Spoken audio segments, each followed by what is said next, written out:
Shalawam, shalawam, everybody.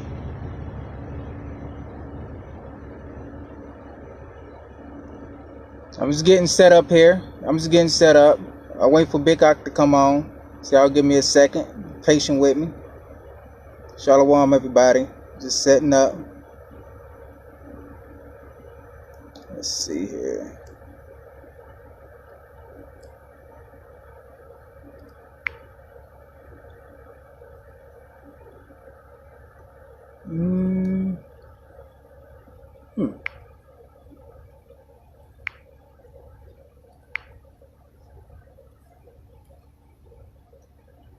That ain't working. Add viewers to be in your... What?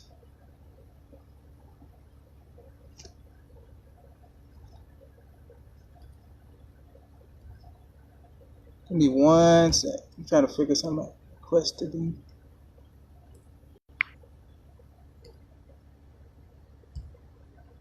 Damn, this thing is acting weird.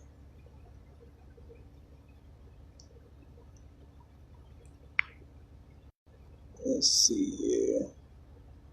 There we go. H.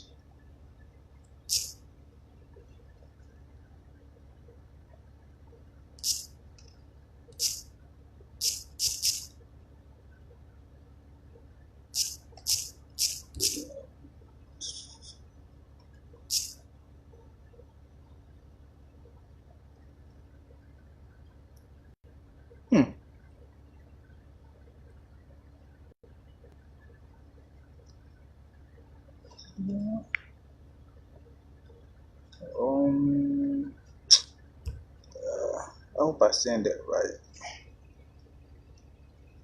Shalom, everybody. I'm just waiting for Big Ock to come on, so be patient with me. Give me 1 second.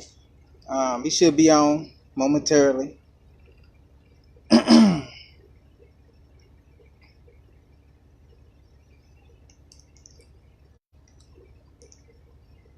Shalom. Okay, hold on, y'all. Hello? Yeah. Uh-huh. You about to go on? You about to go on? Yeah. I'm just waiting for you. So all you got to do is, come in, and then I sent you the invite, but if you don't see it, then just, okay. All right.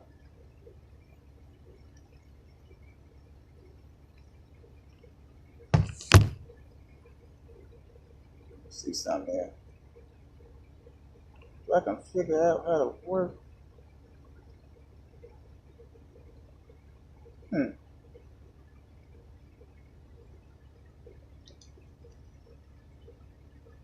Let's see. Shalawam. Shalawam, everybody. Give me 1 second. I'll wait for Big. Let's see. Okay, here we go.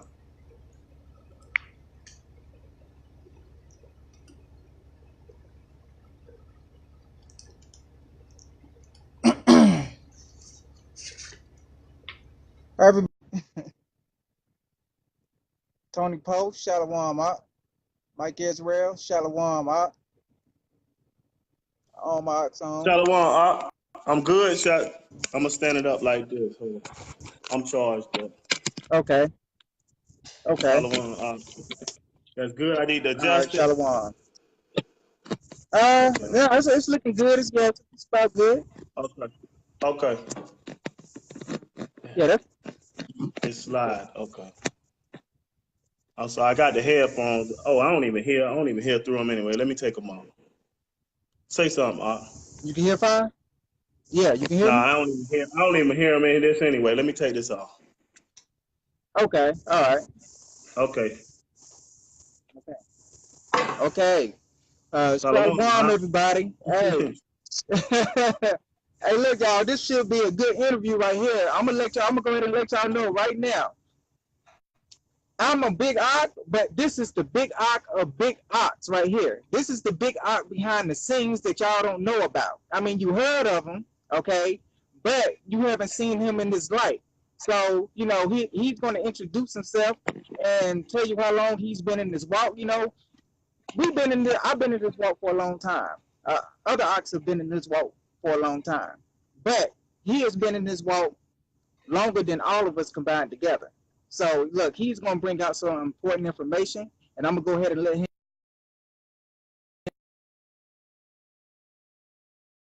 Yeah. It Okay, that froze cut up. off for a second. Yeah, cut off for a second. I'm gonna go ahead and let him introduce himself and tell y'all about how he came into this whole walk and things like that. Okay, all right. Hey, Shalawam, everybody. My name is John Williams, but man, the Hebrew world know me as Yahuchanan Yasharahla. You know what I'm saying? Just which means John in Hebrew, and Israel Yasharahla. You know, by the way, that name I just started actually using that name to the public approximately not 9 months or something like that. I just waited for the spirit to give me to go ahead to use it. It ain't that a lot of brews doing, which I'm not saying it's wrong, but I had it, or I had that name. That name, the Most High gave me that name, which is just the same as the name that I got now, except for the last name Williams. But it was approximately around the time like '89 or something like that when KRS came out with that "Why Is That" song, and he was breaking it down, basically letting us know that we the children of Israel, and breaking down the genealogy and everything like that. So it stuck with me since then, and my spirit always gravitated to words that has like meanings. Like I got four children. I got a wife, which is Nigerian. She's from Nigeria, and matter of fact, we had a wedding over there. We're gonna go into that later. But Mm-hmm. anyway, my Right. wife is Nigerian. I've been married for approximately like 12 years now. Um, I got four children. I got an older son. I had before my marriage out here in Las Vegas. You know what I mean? His name Malachi Xavier Williams. Because I'm a big, I don't want to say a fan, but a big, Malcolm X fan. So, you got the Malcolm X, so you got the Malachi. Everybody know the meaning of Malachi, you know what I'm saying? That's God's gift or the Most High's gift. And then Xavier means leader. So it's Malachi Xavier. And then my son after that, my second son, his name is Mathen. Mathen, and he has a Nigerian middle name. And his last name is Williams. But Mathen is the great grandfather of the Messiah. And then my next child is Zoe.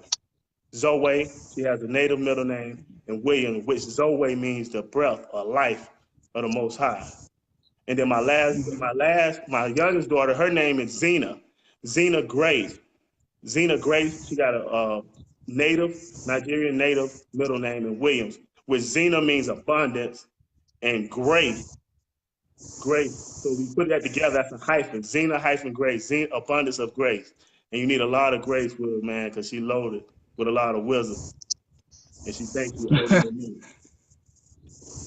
That's awesome right there. Yeah. Okay, So, hey, so words, you've been in. so words mean a lot to me, you know what I'm saying? So that's why I don't slang words out. And every word got a meaning, you know what I'm saying? I look for the meaning in everything. And I'm loving what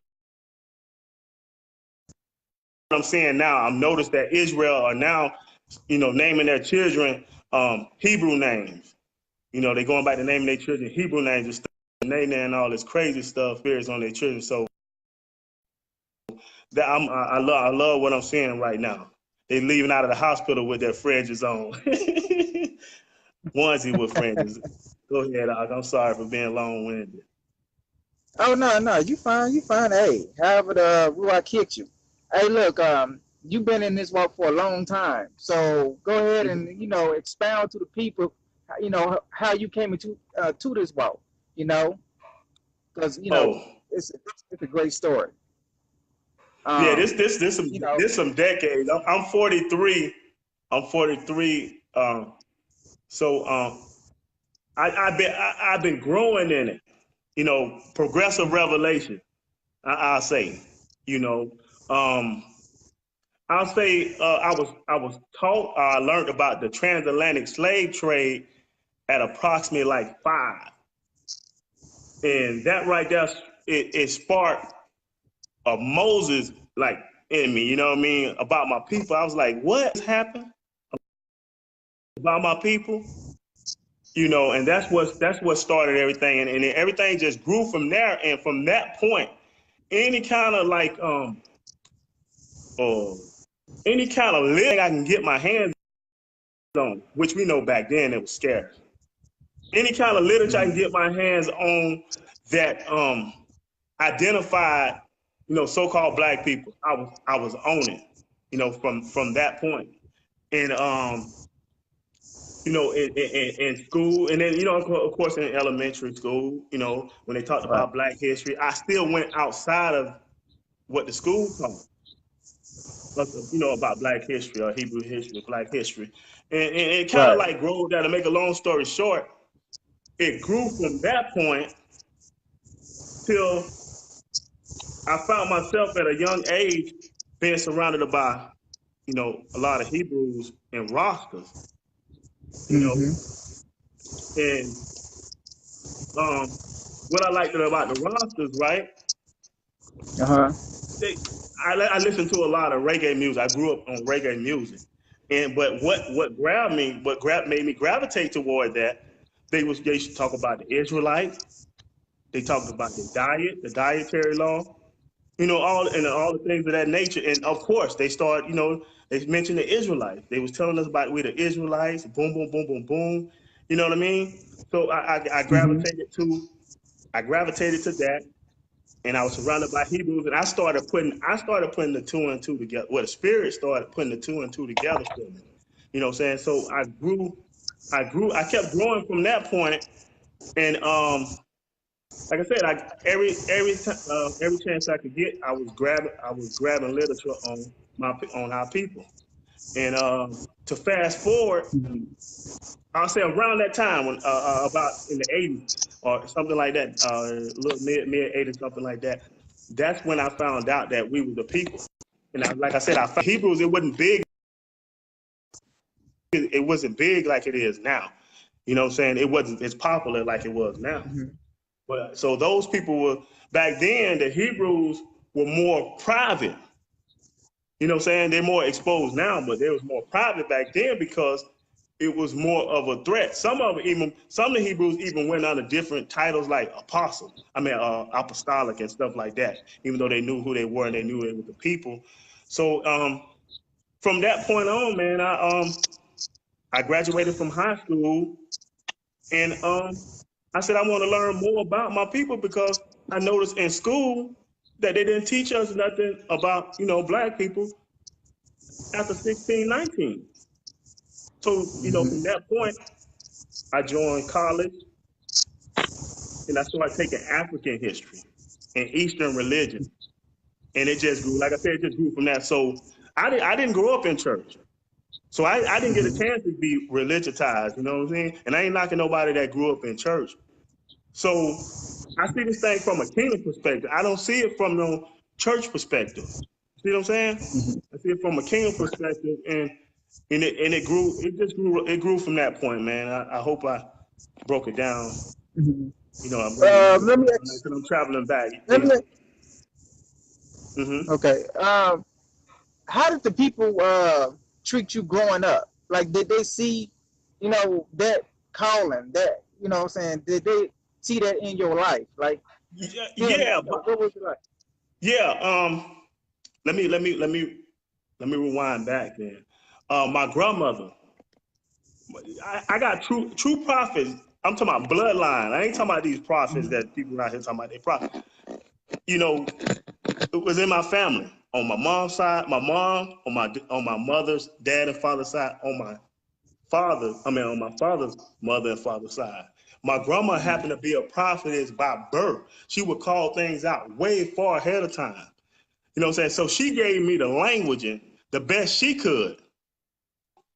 My grandmother, she the one prepared me for the rejection. So I'm used to rejection. So when I give people quotes on Facebook like use rejection as calisthenics to strengthen you, I'm speaking on some real stuff. I went through straight rejection. So when I would come in the house and tell my grandmother how I was rejected by a certain child, boom, boom, boom, boom, boom, she would pull out the scriptures on me. She would give me the scripture. Well, they spit on the Messiah.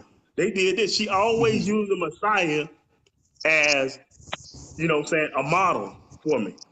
You know what I'm saying? So she knew what she was doing. She was preparing me, you know, Right. and she would put responsibilities on me. You know, at a young age, for instance, we would be out doing something wrong. I was like the third of the oldest grandchildren, and we all could be doing something, but I would catch the brunt of it as if I knew better. And I'm like, here's my I got two big cousins older than me. Seemed like you would chastise them, but she did chastise them, but I would catch it. I would catch the brunt of the thing. You know what I mean?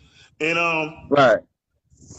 you know, I experienced a lot of rejection. You know what I'm saying? For the most part, you know, still do now, but it's like water on the duck's back. You know what I mean? Right. Were you open to the people about the information that you knew growing up? Not like I am now because they're more open up to it now, so I can share it. They got open ears and stuff like that. I would I wouldn't like I said, like now I come to people that don't have a clue about what's going on, and I talk to them about it. I'm more open with it, but for the most part, it would be the people that I talked about it for the most part was interested in it, and I would meet them through, say, like they would come up to somebody that I know and be talking about, you know, the Hebrew is like blah blah blah blah blah blah. But this person wasn't really into it, but they knew, hey, I know somebody. He can talk to you all day about this stuff. He live, eat, sleep, breathe this stuff, and that's how they would connect, you know. And we'll connect, we'll work together, but what would happen, because back then, you know, cell phones was expensive. You know, you had the beepers, this and that. So they was even expensive back then. So the beepers, beeper will be on 1 week, and then the cell phone will be on 1 week, and then the next week is off. So you lose contact with them and stuff like that. But we got social media, you know, and everything like that to stay in contact. So, you know, that's a lovely thing, man. As far as where you at now in your walk, who helped mold you, you know what I'm saying? You know what I'm saying, to where you at now? You know, as far as leaders, you know, who did you listen to? What books did you read? You know, what helped you along the way to where you at right now? My spirit was always attracted to I gleaned from Martin Luther King. You know, he had some stuff that I can glean from, but my spirit was more attracted to, I'll say, radical or aggressive, spiritual, like aggressive, you know, lions, like Malcolm X, you know, Marcus Garvey, you know, Nelson Mandela, Bob Marley. You know, those are the people. I wasn't raised up in church, so those were the people. Even though they was dead and gone, they was deceased by the time when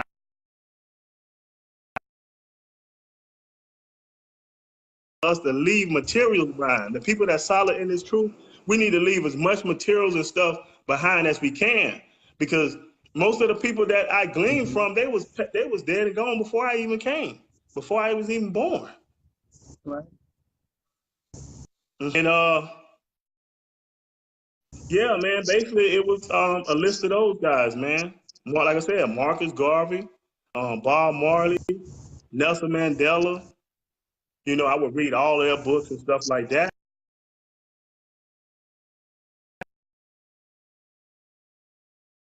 I really, really started studying the autobiography of the Messiah, and I'm like, whoa. You know what I'm saying? I love Marley, I love Marcus Garvey, I love all these guys, but this one right here, this guy right here, the Messiah, this guy's a lion. You know, he was, I say, this guy, he's nothing like they portrayed him to be. You know what I'm saying? The Messiah was definitely no punk. But that's why I wasn't really gravitating to him till later, a little bit later, you know what I'm saying, in life, because how society had painted Messiah out to be like he was a pushover. And the funny part about it, I was always into lions. It was like later, a little later on in life, when I found out that the Messiah came from the line of Judah, the tribe of Judah. You know, Right.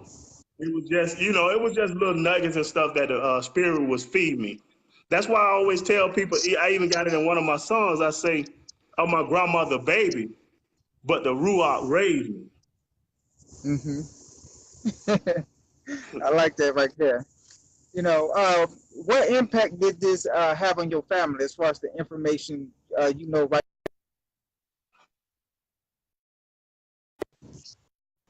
Uh,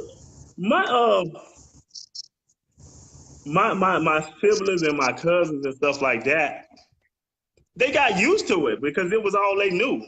You know what I'm saying? From the time I exited my mother's womb, like, at age, like I said, at age five or something like that, I got everybody. Some of the people on here, they know my uncle Elder Samuel. He was conscious. He always been conscious. So I was always able to come to him, and still to this day. So it's important. That's why it's important that we have people that speak our destiny, speaking to our destiny, give us language and for our destiny.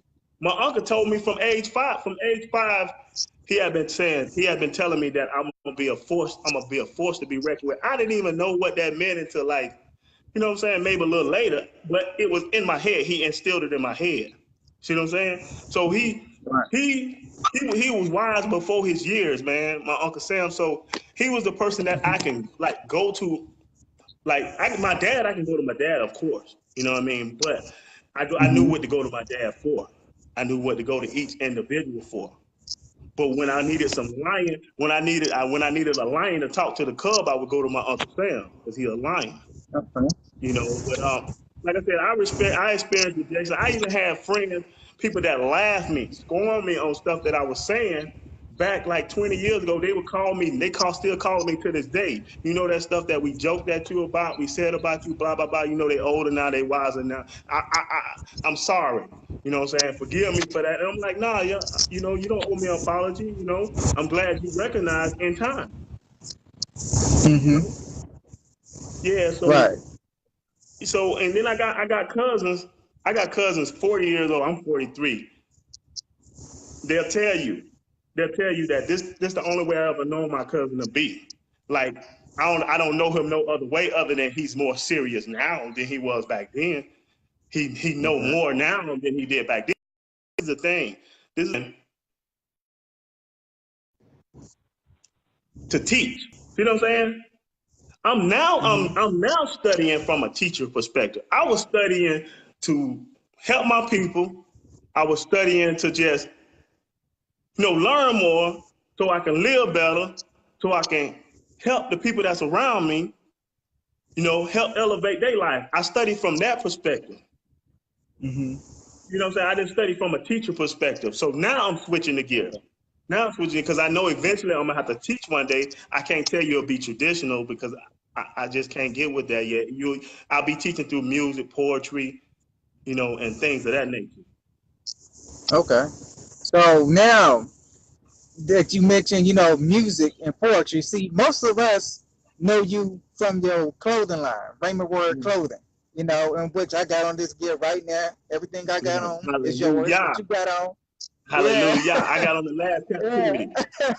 Red, white, and blue. A lot of but see, now a lot of people don't know you got a music side to you. You know what I'm saying? You do poetry, you write music. Okay, bring that out. Elaborate on that. Okay. I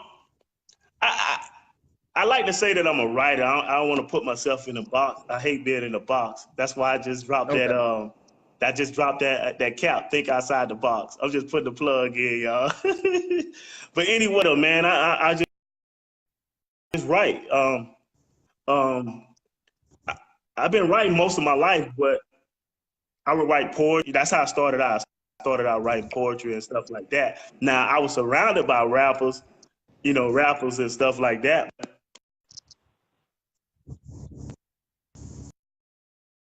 I'm sorry, that was my Uncle Sam, y'all. A lot of them didn't even know because I was like in the closet with my poetry. You know what I'm saying? because they wasn't ready. If it wasn't rapping, if it wasn't in rap format, back then, you know.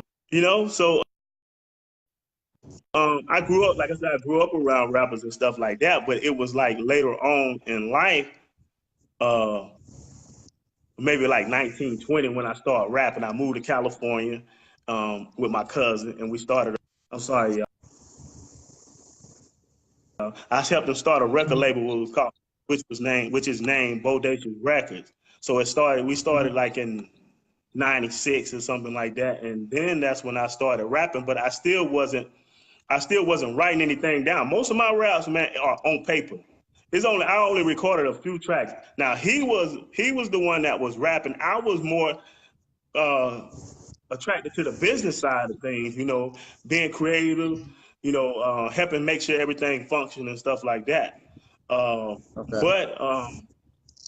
But I will be releasing the album, and I also got a record label. And I mentioned that. I mentioned that name one day, But I got a record label on paper. I say on paper, not physically, but on paper. Okay. I put a lot of things on paper. So I started out like writing poetry and writing shorthand stories and stuff like that, and winning like little awards and stuff like that in school for like shorthand stories and stuff like that. But I was more like introverted growing up, so I was too shy to even go and pick up my trophies and stuff like that. So I would wait, like if I did go and get it, if I did go and get the trophy, it would be like later on, when they put it in the office or something like that for you to pick it up. So that's how like I said, pretty much I've been writing all my life, man. I'm a writer.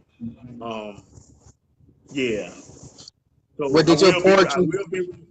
I'm sorry, and that's how I ended up in Las Vegas, man. Me and my cousin, we was trying to find a good place to put the record label. Okay.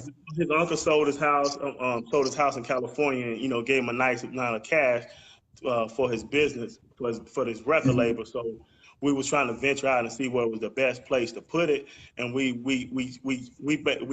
picked two places. Atlanta first.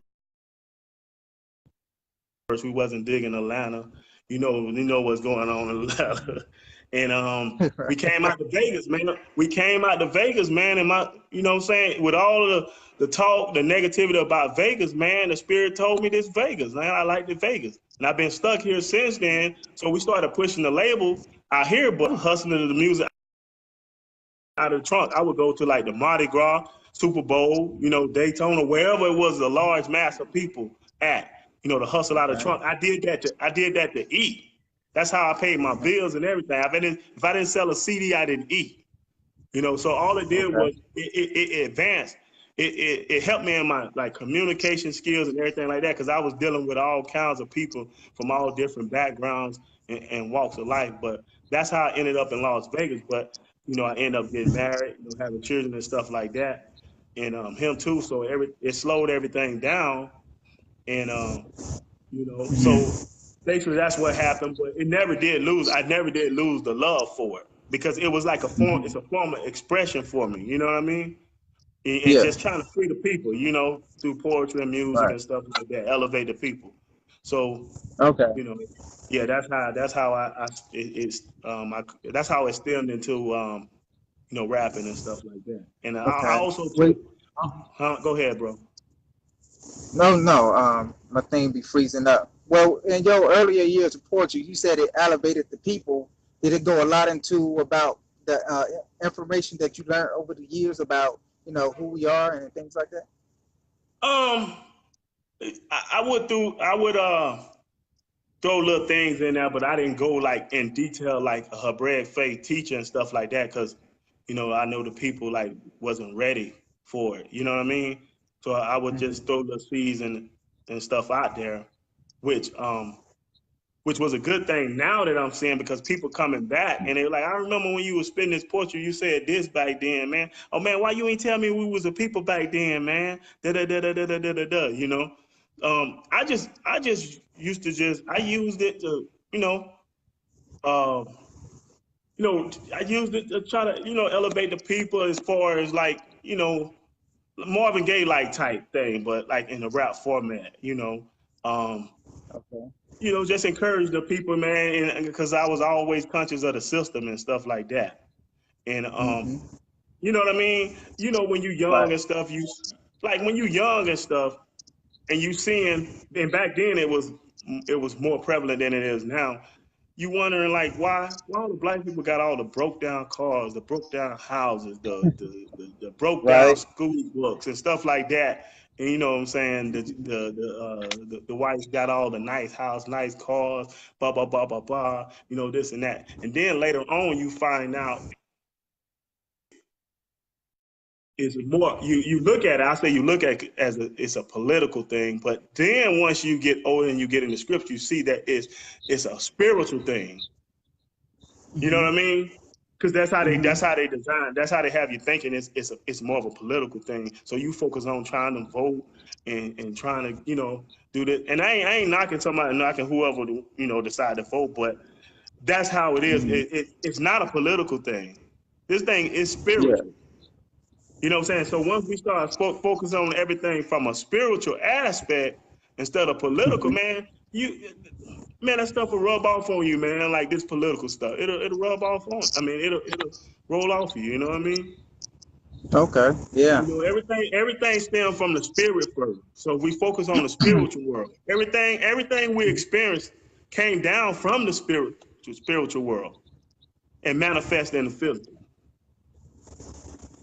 Okay. Yes. So let's talk a little bit about your clothing line, the vision for it. Tell us how did this all come about? What inspired you, to all of this wonderful clothing that we got on. Man, actually, I was doing it off and on all my life, because like I said, I was always trying to elevate my people, elevate the people and stuff like that. So I would back then we had the jeans, where we would draw on them, airbrush and all that stuff. So I would draw on them and stuff like that. I would design stuff like back when everybody was rocking the X for the Malcolm rock.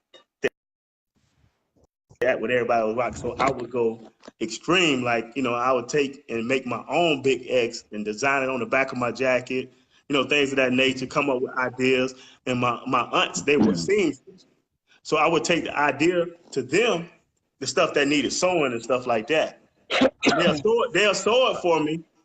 And then I would go and rock it in school. And everything I did always came out nice. And then, you know what I mean? So I would do it, but I really wouldn't charge. I just charge whatever it takes for me to, produce the product and stuff like that. So I'm definitely not in this thing for the money. You know what I mean? Right.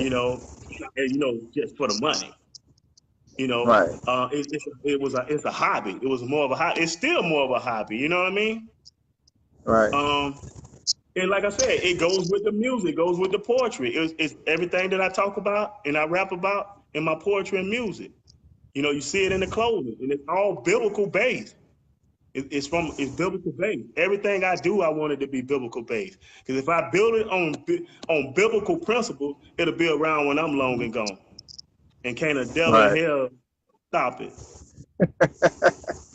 Hey, so hey, look, I was there when you first, started the clothing the clothing line as far as distribution, making different things for this Hebrew wall. You started with truth is unpopular. Tell us about that. What inspired that? The truth is unpopular. That was your first shirt. Yeah, I'm gonna tell you how my inspiration. Yeah, it was the very first one that was introduced to the Hebrew community. Like I said, everything I get, I don't sit around and try to think, whether it's music or poetry. Like I don't sit around and try to think of something. I just turn the faucet on. I know how to turn turn my creative juices on, which flow from the Spirit, Holy Spirit. It just dropped in my spirit one day because I was like, I knew I had to come up with the first piece, and it dropped in my spirit. It dropped in my spirit. Truth is unpopular, and I was like, whoa! And I started meditating on that, pondering on that. I was like, whoa, that's heavy. You know what I mean? Okay. And I said, I know they're gonna feel me on that. Even the people that's already been walking in the truth for a while gonna feel me, and the people that just coming in the truth, and the people that's not even in the truth. You know what I mean? Mm-hmm. And Right. the first reaction I got from it was a Gentile guy. I was walking in T-Mobile with the shirt on, and he was going berserk. He didn't know anything about the truth or nothing. Well, I assume he didn't know anything about the truth, but I Mm-hmm. felt in my spirit that he didn't know anything about you. I just felt like when he saw it, it just triggered something else in him. You know what I mean? Right. And when he went berserk, he was like, "Whoa, whoa, whoa!" and had watching and stuff like that, pointing at the shirt, and some of them was looking like, "What's the big idea?" But when I seen that response, I was like, "Whoa, okay, I'm on to something now." You know what I'm saying? Thank you, Holy Spirit. And then, Right. of course, I contacted you, and you was like my first. You was the poster boy for the clothing line. Like you started rocking it. You already had numbers. You had thousands of followers and stuff like that. And then you became Mm-hmm. a supporter all the way around. Um, we I thank the Most High for you, man. First and foremost, man, because you the Most High used you like he used you to help sustain it, man. Like he really did, man. And I say sustain it on a large amount. I mean, you were the first person that we got our biggest check from.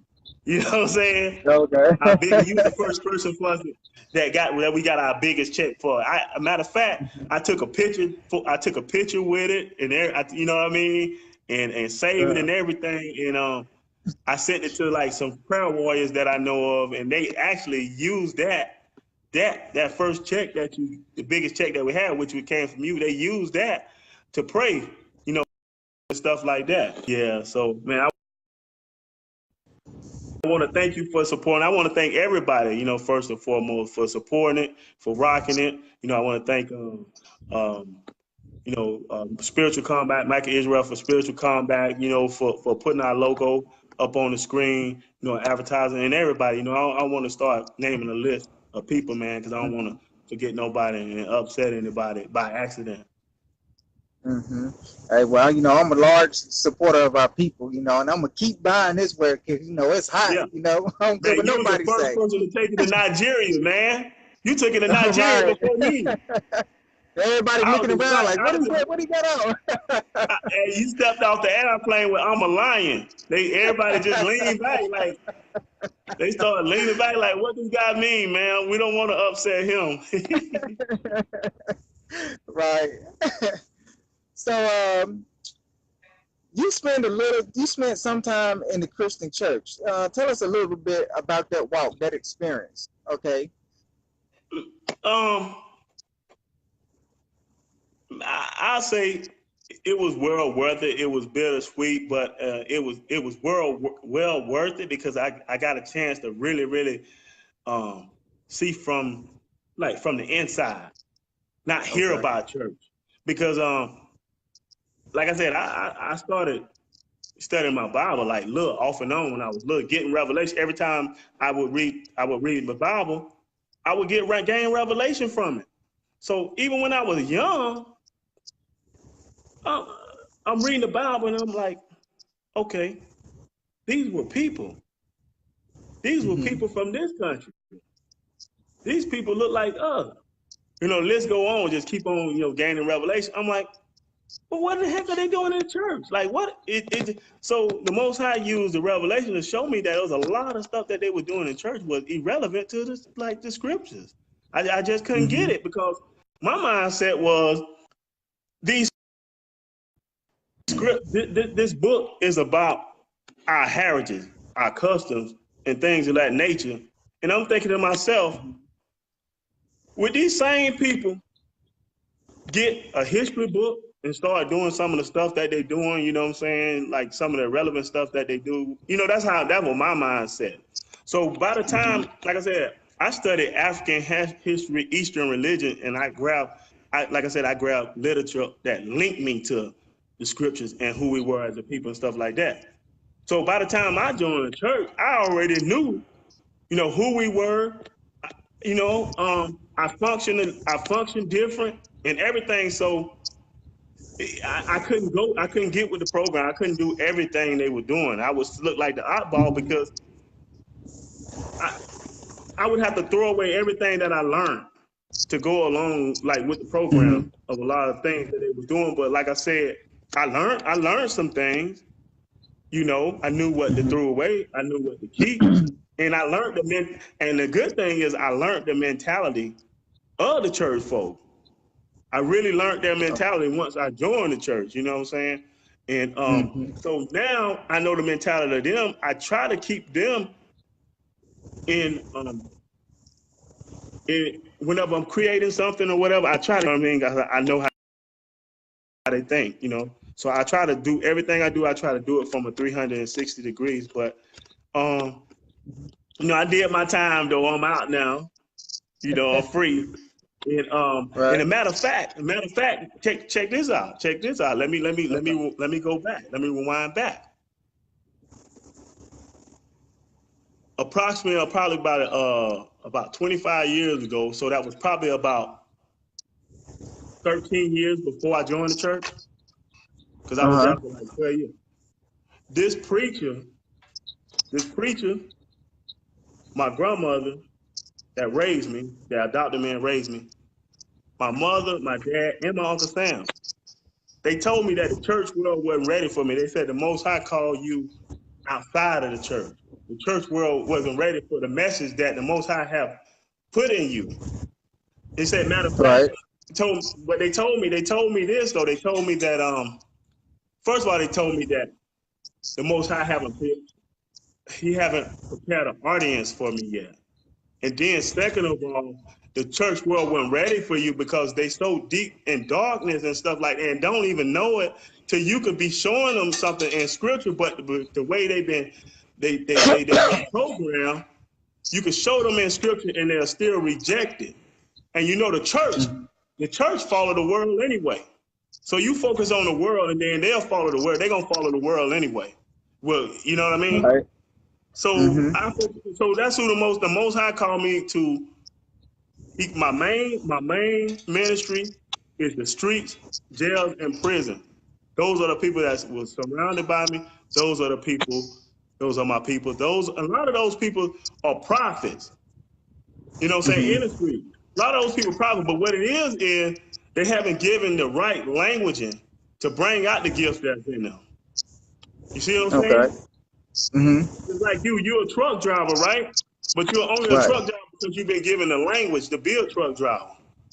And then with time, I know you're a great truck driver, and with time you became a great truck driver because you never did stop learning. You kept gaining progressive revelation, just like you gave the people that little tip the other day on putting the rubber or alcohol in airlines. Don't get stuck and have to, get a tow truck to come out and charge you X amount of dollars to get you out of that situation. Right. So that's what I'm loving about. Okay. Go ahead, Rob. No. Go ahead and finish. It's freezing up, so sometimes it seems like you stop and then, I respond to the freeze. Yeah, that's on my end too. Okay. How was at some point in time did you start to open up to, some of the other members in the church about what you knew, and how did they respond? I didn't go in because I don't, like I said, man, I knew before, man. You know what I mean? So I didn't go in like a lot of people doing, like you got a lot of Hebrews going in the church. You know what I'm saying? That's violation, man. Going in the church in another man's house and trying to teach his people, and all it's gonna do is make you look like the enemy in the first place. So I knew what I knew, and I knew that some people in the church knew. You know what I mean? And as a matter of fact, someone was keeping the same customs and everything. You know what I'm saying? They know. Because I was in a mixture of church. It had Gentiles in there. It had American Israelite, and you had the Israelites or Nigerian from Nigeria. Igbos, and the list go on. So I knew the ones that did, but I never did talk about it because in the church system is designed that, you know, for them not, whenever they mention something like that, you know, you get ousted or you get, you know, ostracized or whatever like that. So, you know, so I just went with the flow. But what started happening was like my last 3 years there, you know, people started getting hip to the awakening, you know, Facebook, YouTube, etc. So what happened was I still would wear stuff like Tribe of Judah, Lion of Judah, you know, all that, because I never did stop rocking clothing like that. I was making it personal for myself at this point. So I was always rocking certain things like that. So when that happened, I say certain people came to me and say you knew all along and stuff like that. Why you ain't tell me? And you know, people say that Right. once they come into a revelation, something, why you didn't tell me? But you already knew back then they weren't able to receive it. So when they came to me and said, they let me know what they let me know what they knew. See what I'm saying? I didn't introduce them, Right. they let me know what they knew. So then I speak on it. But I wouldn't go volunteer no information to them because that would have been out of line and stuff like that. And, you know, I did my thing. And basically that's what happened. A lot of people started waking Okay. up and stuff like that, you know. Mm-hmm. Okay. So I So didn't volunteer any information. uh-huh. So Mm-hmm. when did you start to drift away from the church and more into the Hebraic perspective of the scriptures? You know.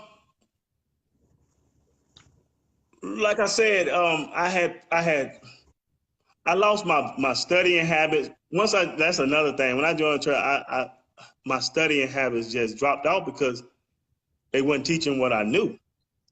Mm-hmm. You know what I'm saying? Like I said, I studied of the past, present, and future. So it was more like storytelling, but it was like you knew the people didn't really believe the book. And like I Mm-hmm. said, when I go in the book, I was like, let me see what my ancestors talking about or what they had to say. You know what I'm saying? So Right. my study habits fell off, but I knew I was there 12 years, but I knew within a year I was like that, you know, I don't know how long I'm gonna do this, you know what I mean? Um, you know, on me, man. Like I said, even my eating habits, my dietary. I stopped doing the dietary law. You know, I just started, you know, eating bad and stuff like that because the people that were surrounded by me, they didn't have a dietary. They didn't keep a dietary law. They didn't. You know what I'm saying? It was a whole different doctrine from from what I studied, what I knew, or from the truth. So you know what I mean? So I fell off, and basically I wasn't even studying like I was until probably about 3 years or about 3 years or something like that before I left. I started linking up with y'all, linking up with other, uh, you know, spirit-filled Hebrews. Because I'm gonna tell you the truth, Right. I didn't know, see, I wasn't a social media guy, so I didn't know about the camps and stuff like that because you know that's more in New York and stuff like that at that time back in the days. Right. So I didn't even know about them till maybe like 7 years ago, something like that, or less. I didn't even know about them. So when I did, I'm not knocking accounts, but when I did, Mm-hmm. you know, finally came across them, I'm like, whoa. You know what I'm saying? It was just a different. I'm like, man, this is like one extreme to the next. You got the church over here, and you got the camp over here. But like I said, when I started linking up with Spirit Filled Brews like y'all, man, it was on and Mm-hmm. popping like that. And man, I just it just you know every time the more and more I went to church, I just you know it was just routine, bro. And I'm not a routine person. So you know it Right. was eating me up. But I'm alive now, man. Like I said, I did my time. I'm strong. I'm out, and uh you know and I do whatever I can to help like anybody that have an assembly, a Hebrew assembly that's of the Most High or a ministry, you know, Okay. that scripture, that's you know Yeah. of the scriptures. You know, I had to repent, man, because I was you know you gotta be careful what you support, man, because if you know better, you repent. So if anybody out there moving in a ministry that they know. Like I said, I did my time, but if you moving in a ministry that you know, not moving according to scriptures and stuff like that, you better repent and ask the Most High what the next step He wants you to do. Okay. With your experience from the Christian church and now your experience in the Hebraic walk, what do you think about the term Hebrew Christian? Hebrew Christian? Yes. I mean, every time I hear it, I think of confusion because I know without a shot that's two different mindsets. It's two totally different mindsets. And it's nowhere around it. It just I can't even. It just I don't know what to say. There's a lot of confusion.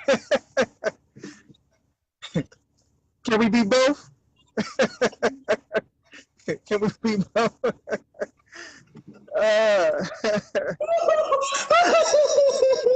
I'm sorry, y'all.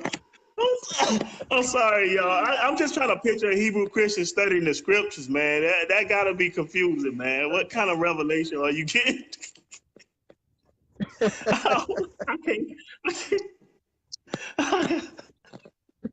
I'm sorry, y'all. I'm sorry. Oh man. Well, you get some bipolar revelation, boy, when you go to the scripture. Right. Man. Yeah, I'm sorry, y'all. Man. You got me on that one right there. But I can't say that's two totally different mindsets. Mm-hmm. You know what I'm saying? It's totally two totally different mindsets. And you can a Hebrew can teach a Christian. You know what I'm saying? You can teach you could be a straight Hebrew studying the Hebraic faith with the Spirit. You can still teach Christians where they'll receive it. Anybody that's ready to receive it. You ain't got to compromise. You just bring the scriptures out, you show them the scriptures, and that's it. You know what I mean? And when they need a strong rebuke, you need a rebuke. Or you don't need to be teaching them. Right. Yeah. Okay. So, man, that's all I got to say about that. That's crazy. I just learned about that. Like, I mean, that's a new term right there. Every time I hear it, I see I'm like Mr. Hebrew One from Hebrew Israelite Radio. What in the hell is a Hebrew Christian? What in the damn hell is a Hebrew Christian? And then he been in this walk for a long time, so he was like, "What?" He didn't even know what it was. He been in the truth for like 35 years, 40 years. So you know it's new. Right. It sounds like some indecisiveness going on here. It sounds like some hidden agenda. It sounds like a hidden agenda going on if you a teacher like that. Like, you know what I'm saying? Stick to one side and then teach. But I'm gonna end it with that. Yeah. I'm sorry, but I did get a good laugh in, man. Right. So, like I said before, you're a big art behind the scenes. A lot of people don't really know what you do behind the scenes to help push this walk. Let me ask you something. You do a lot with spiritual, the show Spiritual Comeback, Michael Israel. Yes, what's your relationship with Michael Israel? Man, first and foremost, man, that's my brother, man. You know what I'm saying? That's my brother, first and foremost. So that's how we operate. We operate like brother. We both got a similar calling. We got our own calling. But this is the thing. Most High ordained this. He ordained this from the foundation of the earth. You know what I mean? Where I'm gonna tell you how you know when Most High ordained something. Where you strong at, that person weak at, and that person becomes stronger at, and vice versa. Where I'm weak at, he's strong at. Where he's strong at, I'm weak at. You know what I'm saying? Right. And that's one team, man. So we like Mel Gibson and Danny Glover. I don't know which one is Mel Gibson. I guess since he the lightest, he'll be Mel Gibson. Hey, Danny, I'll be Danny Glover, you know, since I got the receding hairline and I'm dark as a dark, you know. But that's how we operate, man. And you know, we just you know what I'm saying, the Most High use us to lift each other up, and that's how we play it. And we both spirit filled, balanced, and we bruise, and we don't compromise. Right. You know what I mean? So and we not religious at all. So if he throw an idea at me, he, you know what I'm saying, he know I got an open mind. He got an open mind, and like I said, this relationship is ordained from the Most High, man. And man, we have fun, man, with spiritual combat, man. And like I said, that's my brother. He got a big calling on his life. I'll tell you how we met. Now we met at a conference. You know what I'm saying? We met at a conference. He interviewed me, and the whole time while he was interviewing me, I'm like, spiritual combat, spiritual combat. I'm like, man, that name right there, that name came from the Most High, man. I was like, so I started seeing all kinds of visions, all kinds of ideas and stuff like that. I'm like, this ministry is about to blow. That's what I'm saying to myself. So once I got back home and touched down from the conference, about a week and a half, I couldn't shake the spiritual combat. I couldn't shake him. So I inboxed him, man. I inboxed him my number and everything like that. And man, ASAP, he was right on it, man. You know what I'm saying? Down to earth. You know what I'm saying? Operating in his calling, man. And I called, and when he called me, I said, "Hey, man, we started, you know, chopping it up, talking and stuff like that." And I was like, "Hey, man, this is Yahuchanan from Rhema Word Clothing, John from Rhema Word Clothing, man." And I said, man, you got a good ministry, man. I said, I said, Rhema Word Clothing want to be a part of your ministry. I said, your ministry about to blow. I said, it's about to blow. You hear me? He was like, oh yeah, he received it and everything like that. And I told him he got a big calling on his life and stuff like that, and his ministry about to blow. And then I didn't say thus says the Most High, you know what I'm saying, all that, you know, whoever want to use them terminologies and stuff like that. I just told him that his ministry is about to blow, what I'm hearing in my spirit. And within 2 weeks later, he'll tell you, man, the spiritual combat blew off the hinges. You know what I'm saying? He had way more work than that. And so I started, you know, filling in the gap wherever he needed me at, you know, basically like his PA. Wherever you need me at, man, whether it's clothing or whatever, I got you. And you know, I didn't see any red flags about in his spirit. I wasn't picking up no bad vibes. I was like, this is a straightforward dude. He ain't got no hot hidden agendas, man, and I love it. I love it. I go all out when I see you don't have any hidden agendas. And man, from this day forward, man, it was on. So once we started working together, it was maybe like about a week or so or whatever. I said, hey man, you got an apostle mantle on you. I said, you a general. You got the apostle mantle on you. He was like, yeah, okay, thanks, bro. You know what I'm saying? Hey, bro. But I still had to let him. He's fearless. Fearless. And I can honestly say this without a shadow of doubt. I got other ox too. But I can honestly say this with a shadow of doubt, man. The ox would jump in front of a bullet for me, man. He'll jump, man. He'll go to war for me. You know what I'm saying? And I ain't got to worry about him talking behind my back or anything like that. If he got some issues, he'll let me know. And that's what I love. You know, he ain't going to take it. He ain't going to go back, you know, and mumble or whatever like that. Anything he got to say, man, he's a straightforward dude, man. And this ministry, spiritual combat, man, it's ordained before the foundation of this earth, and it's going to blow, and it's nothing anybody can do to stop it. It's ordained. It's needed for this time that we in. And he speak on the elephants of the room, the things that these other cowards scared to talk about. He'll speak on them. That's what I love about it. Right. You know, and man, that's pretty much, man. You know, it in a nutshell. So we together for life. You know, along with you and the other. Right. Without a doubt, Michael Israel is one of the best brothers that I have ever met. So you know, I agree with you 100%. And his show, Spiritual Comeback. His show, Spiritual Comeback. Man, he bring out a lot of great subjects. And He bring out a lot of great subjects. He have a lot of great shows. Now he did one this morning, and man, y'all said that thing was off the charts. He named, what was it called? It's about the false prophet lesson. Now, That's my talk a favorite little bit topic. about that. Is that Man, bro, right? his preaching with that, man, it went to another level, man. I don't know what to say, man. I was looking like, man, another spirit on this man, man. The spirit of Elijah Uh-huh. is on this man. What? Bro, that's the best. That's the best. I say that's the best one so far. Let me tell you. I think I even posted in the comments, I say, this teacher right here about to blow. This one right here. You know, the last one that he did that blew, it was 1,100 views in like a couple of hours. You know, and then I think right now it's almost 2,000.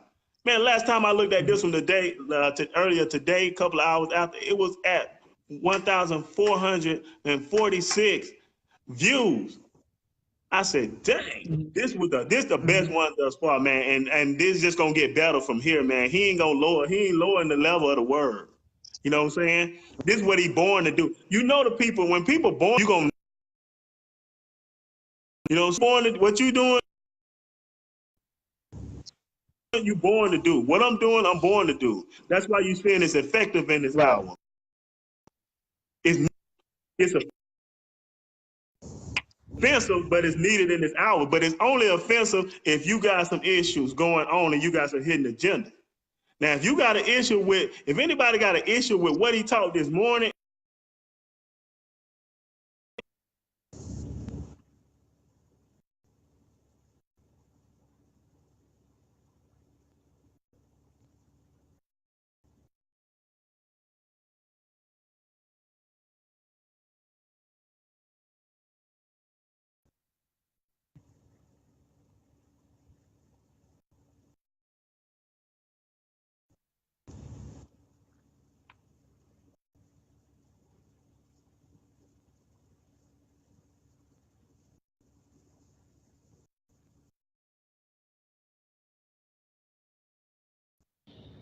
This thing is freezing up. Somebody funny is doing this right now.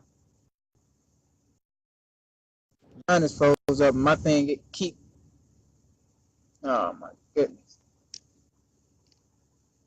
Let's see.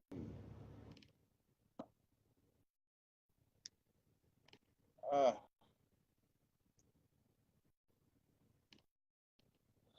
Let me see if I can get it back on.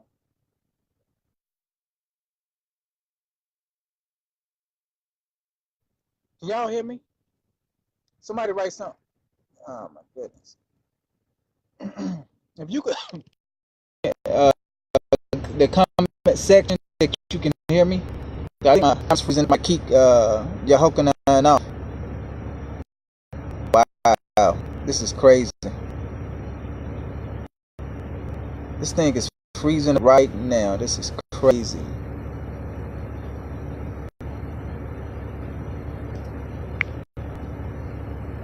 Let's see if I can get them back on.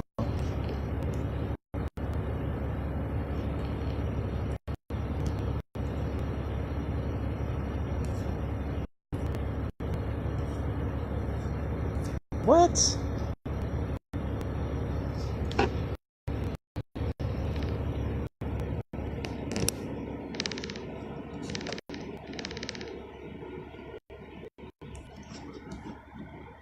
Oh, goodness. Okay, freezing up. Let's see. Hey John, can you send a request back to me to come back on live? Cause I just tried to, resubmit a request for you to come back in, and it's not letting me do it. Let me see.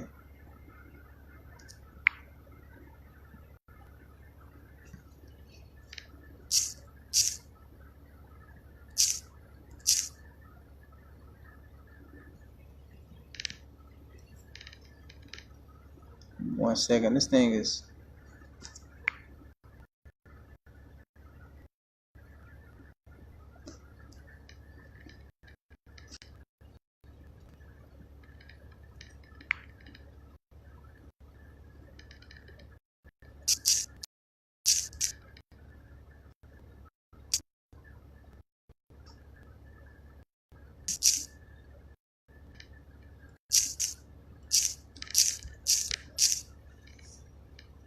Wow.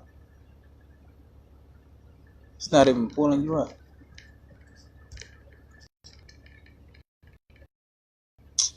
Oh man, it's crazy. And my thing is freezing up real bad. Ox, see if you can. I know you're probably working on it. See if you can send me a request to come back live. Cause I'm trying to send you another invite. It's not even letting me. My camera froze up and it kicked Yahuchanan off. So I'm trying to get him back on live. It's mighty funny. It's doing this now. It's crazy. So give me 1 second. I'm seeing if I can get back on. Oh man.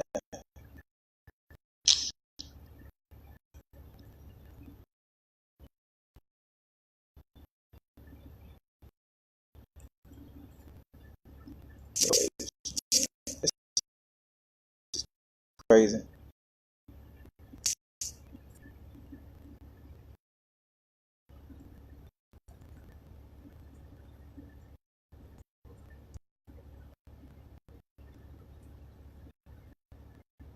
Man, I don't know.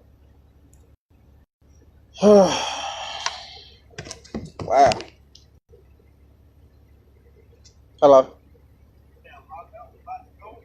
Yeah, I'm like, I don't know. I'm trying to get you back on. It won't even let me send you another request. So we probably gonna have to. Yeah, we probably gonna have to do it in a part two in another area, another place, and finish it up. Because this thing is bad. I'm like, wow.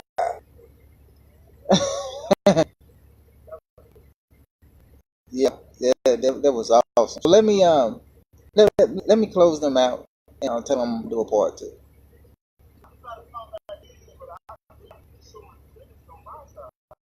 Yeah, it's acting up bad.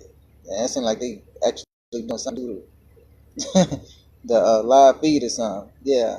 So yeah, I'm gonna let them know we'll do a part two. We just continue. Okay. Okay. Hey, look. I'm sorry about this whole thing. Something. It just the phone just started going crazy. Signal. It started freezing up, on and off more frequently, and it kicked your Yahuchanan off. So we're not going to be able to finish it because it won't let me invite him back on, and on his side he can get back on. So what we're going to do is we're going to do a part two. We're going to bring him back on at another day, and finish the thing up. So I'm sorry about this whole thing. Thank you for coming on, live, Nate. I hope you enjoyed it so far, and we'll continue it at another date. We'll let you win. So thank you again. Shalawam, much blessings to you all.